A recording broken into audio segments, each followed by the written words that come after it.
حضرت ابو واقد لیثی رضی اللہ عنہ سے روایت ہے، ایک مرتبہ رسول اللہ صلی اللہ علیہ وسلم مسجد میں لوگوں کے ہمراہ بیٹھے ہوئے تھے۔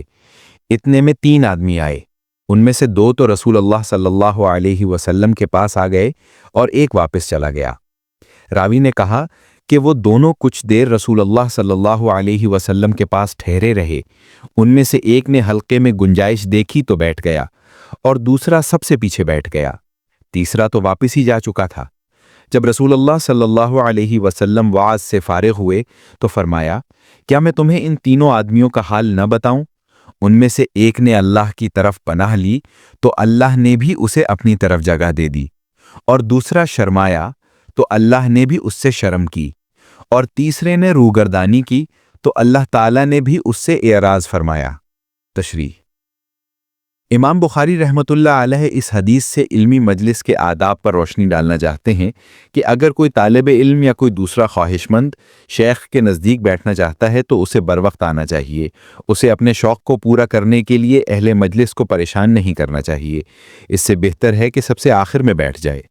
مجلس میں بیٹھنے والوں میں سے کسی ایک کی دوسرے پر برتری ثابت کرنا مقصود نہیں۔ فیوز و برکات کے اعتبار سے تمام اہل مجلس برابر ہیں۔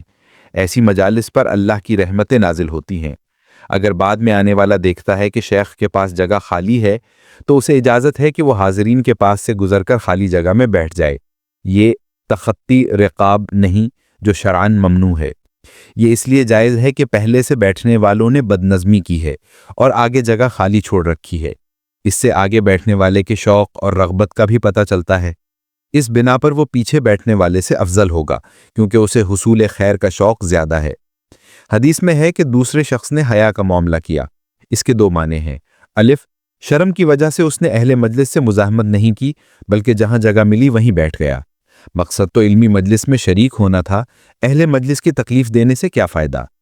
ب، بیٹھنے کا خیال تو نہ تھا مگر اہل مجلس سے شرم کرتے ہوئے پیچھے بیٹھ گیا۔ حدیث میں یہی معنی مقصود ہے، کیونکہ دوسری روایت میں ہے کہ یہ شخص مجلس سے آگے نکل چکا تھا مگر اسے شرم دامنگیر ہوئی تو واپس آیا اور بیٹھ گیا۔ اس حدیث سے اللہ تعالیٰ کی صفت حیا کا ثبوت ملتا ہے۔ اہل علم نے اس کی تعویل کی ہے کہ اس سے مراد رحم کرنا اور کسی کو عذاب نہ دینا ہے، لیکن محققین اسلاف نے اس انداز کو پسند نہیں کیا، بلکہ ان کے نزدیک قابل تعریف موقف یہ ہے کہ اللہ کی صفات کو جوں کا توں تسلیم کر لیا جائے۔ تیسرے شخص کی روخی کرنے سے یہ ثابت نہیں ہوتا کہ وہ منافق تھا، کیونکہ اخلاص کے باوجود بعض اوقات انسان اپنی ضروریات کی وجہ سے مجبور ہوتا ہے۔ اتنی بات ضرور ہے کہ وہ خاص رحمت جو اہل حلقہ پر ہو رہی تھی اس سے وہ محروم رہ گیا۔